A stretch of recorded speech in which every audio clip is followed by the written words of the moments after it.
you check the children? Show a little mess sometimes. Hi, I'm Chucky. Wanna play? Sometimes that is better. You're gonna need a bigger boat. Hey everyone, welcome to the Horror Show. I'm Cecil, Laird, here to review a series that came out a couple of years back. I believe it was 2017. This is a series that came out on Sci-Fi. We did both a trailer reaction and we actually reviewed the first episode when it came out.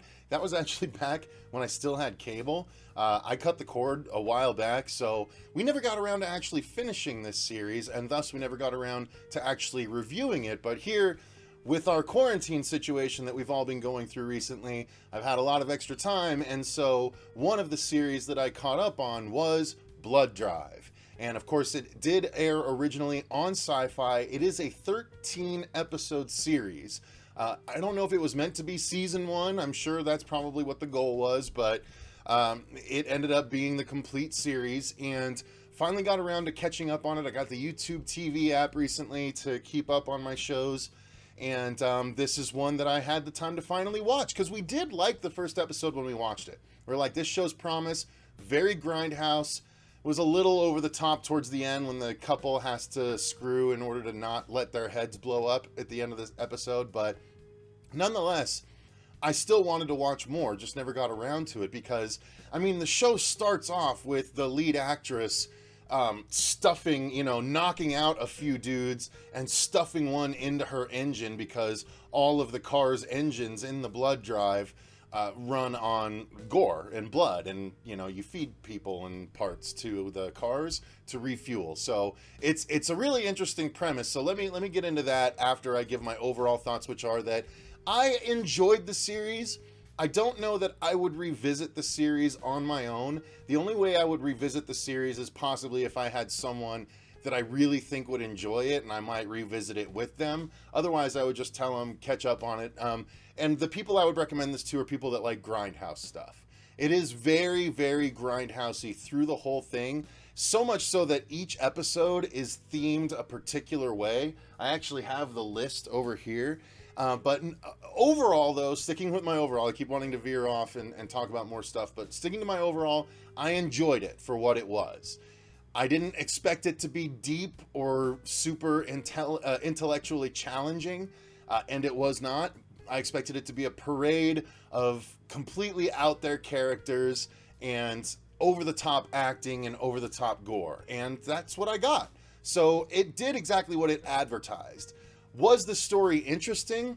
I'll say at times yes, and at times no. It did subvert expectations in the last 3 episodes. What happens in the third to last episode, I was like, damn, this could be a really hardcore finale to this thing if this is what they did.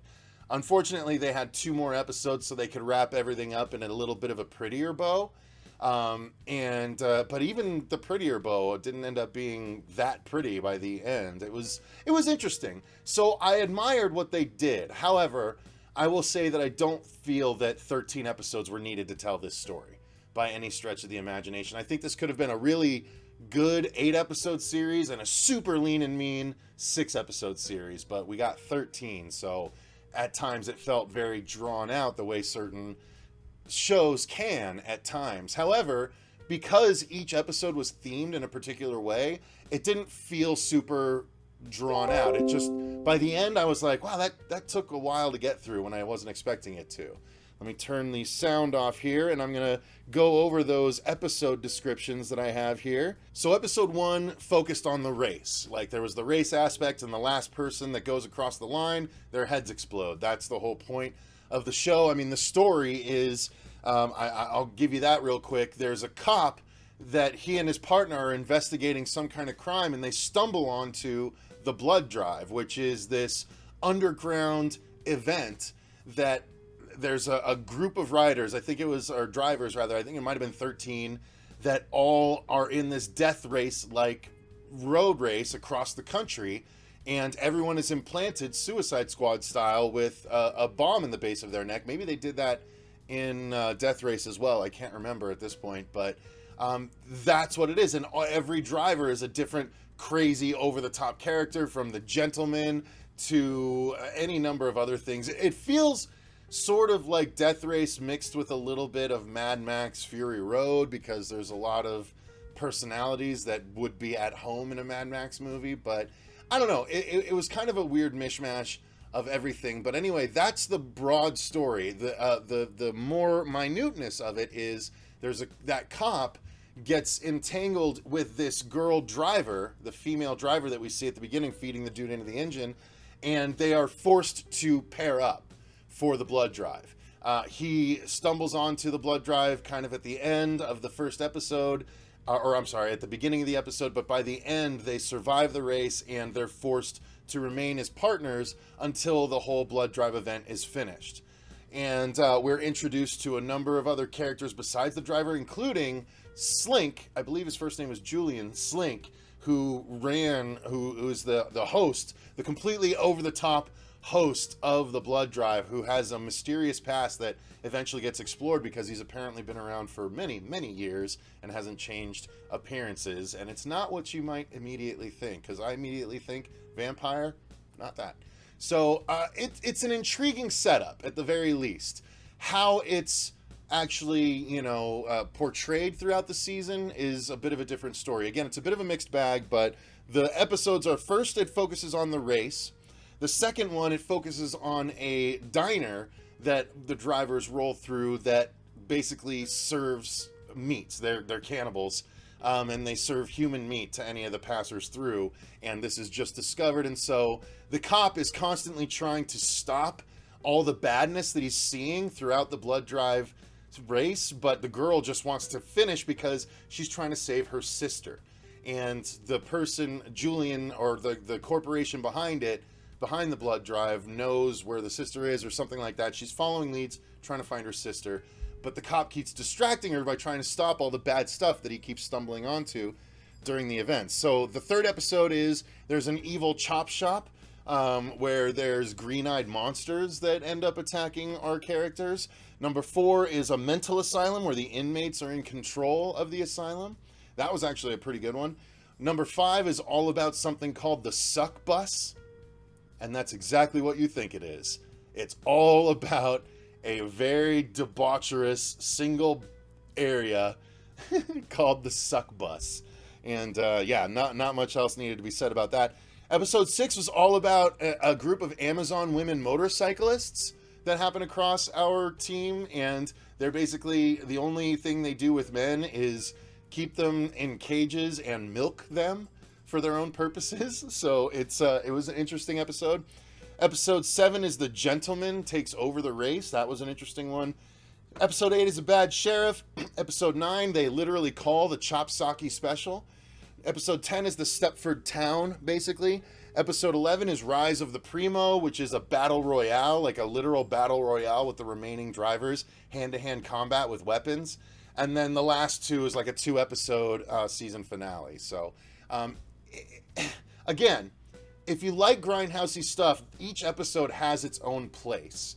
But some are definitely better than others. But they're all, they're all entertaining enough in their own way. I mean, it's not unlike your Supernatural or your, any other TV show that kind of repeats formula, but just tries to vary it up in every episode a little bit so you're entertained. This does the same thing, just in a more grindhousey setting. So that's why I kept going along with it. I kept watching because it's not something that I've seen before. I haven't investigated a ton of grindhouse movies. I watched the Robert Rodriguez, Quentin Tarantino grindhouse. But outside of that, it's just kind of stuff I've happened upon here and there, and movies that have specifically tried to imitate that style of recent years. But, this was my first exposure to, a long form grindhouse thing. And I dug it. I dug it for what it was. Again, I probably won't revisit it unless I'm showing it to someone, because 13 episodes is a hefty commitment. I do think it was too many episodes, but it's at least worth your time. Acting wise, I thought, again, in the grindhouse fashion, you're going to get good ones, you're going to get bad ones, and it runs the gamut throughout the entire season. You have new characters introduced every single episode. The characters that at least repeated were all of quality. There's a married couple that drive a car together that are constantly bickering, but when they get to the killing, that's when they kind of get randy for each other again. So that's a funny dynamic. The Gentleman and his mechanic, who is his co-driver that can fix. He's the genius, the mechanical genius, so people go to him for help.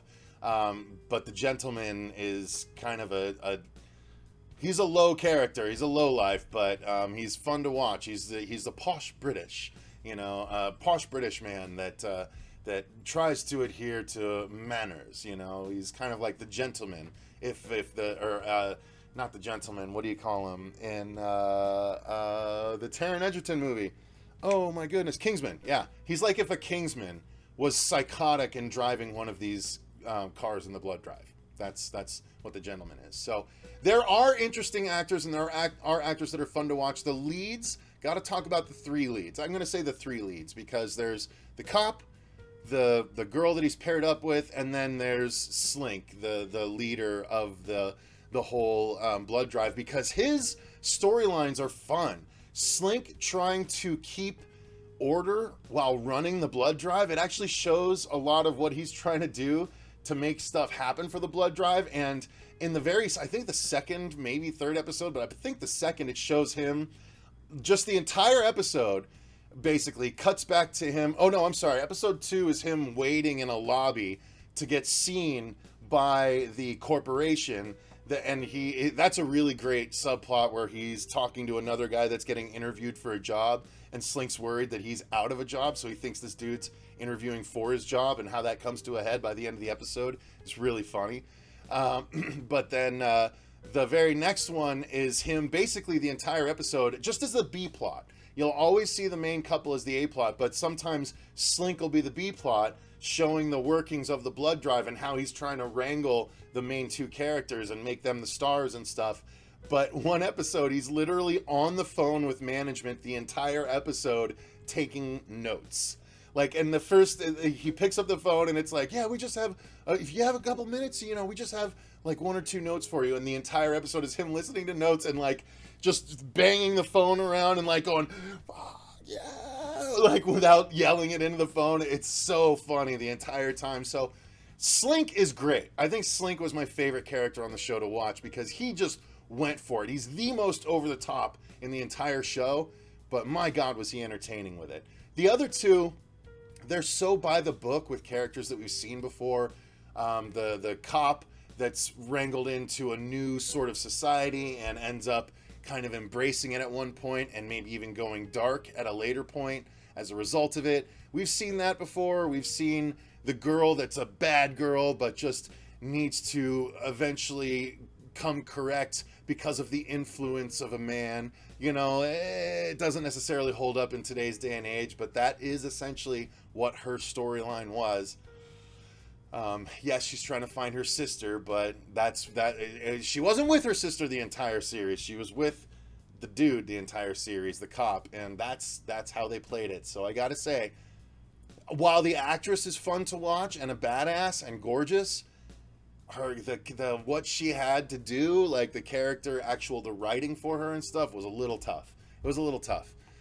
But, she acquitted herself fine. So the main 3 were all fun to watch. And I mean, the cop dude is we've seen him before in other stuff. I can't remember what, but I know we have. But he's very of the same ilk, like you're kind of a Charlie Hunnam-esque kind of guy, just like a really, kind of sexy dude that is can be a badass but has a heart of gold, that archetype. We've seen it before. But he acquits himself very well as also. So acting where it counts with the lead 3 is all fine, especially Julian. Again, I hope that's his name. I know it's Slink, but I hope his first name is Julian. Otherwise, I'm going to sound like a fool. Nonetheless, moving on to the music and the sound design. That's all fine. The sound design is obviously good because there's a lot of gross gushing and crunching and nastiness where it needs to happen in the fights, in the driving, in the feeding to people to engines, and all of the stuff that happens when they're not actually driving. Like, the sound design is really good. The music was fun. There was, a lot of throwback music, and the score was fine. But, I mean, really, I wanted to talk about the effects because they really go for it with the effects on this. I mean, it's crazy how gory it actually got. It was a sci-fi show, and I think it aired after 10 p.m., so I think it's got, like, that same Comedy Central thing where if a show airs after 10 p.m., they can say shit and stuff like that. Like, I remember when South Park did that the first time, it was a huge deal, but it set the precedent. And I think this is the same kind of thing. This was a late night airing of the show on Sci-Fi, and so they were able to do a lot more crazy stuff. I mean, there's that, I'm telling you, from the very beginning, when they set a precedent when she feeds the dude to her engine, it chews him up, and you see his entrails like fall out underneath the engine after mostly being chewed up. Or I'm sorry, the clothes. Like, it spits out the clothes out of the bottom and stuff like that. It's really great how they go for it at times. And then the hand-to-hand combat, there's head bashing, there's all kinds of craziness that goes on. So it's really worth it in the effects department for sure. So I think that's pretty much as I want to go into for Blood Drive, you guys. Again, I'm not going to tell you it's brilliant cinema on TV, because it's definitely not. It is what it is, but if you like grindhouse stuff, then Blood Drive is definitely a good time. Again, I watched it through the YouTube TV app, so I don't know where else you can access the Sci-Fi Channel material, but that's where I got access to it, and you know, if you have access to it, give it a watch. We're still quarantined for a little while longer, so well, I don't know, maybe by the time this airs, maybe not, but nonetheless, that's what I have to say about Blood Drive. If you watched it and you have different thoughts, or whatever thoughts you have, let me know those in the comments down below. I'd be curious to know what other people thought of it, if they thought it was dumb, or if they thought it was actually really good, if they're bummed there wasn't more, if they understand why there wasn't more, if it's, you know, a good one-off. I personally understand, and I think it's a good one-off. I think if they came back now, like with another really strong single season, I think Blood Drive is the kind of thing that could, I don't know, it's maybe leave it as is. I don't know that, unless it's an actual race, like a 6-episode race, that would be cool. There was very little focus on the racing ultimately, besides that first episode. So yeah, I don't know. Let me know what your thoughts are, and while you're down there, click the link in the description box for our Patreon if you want to recommend any movies for us to review or do commentaries for, or anything like that.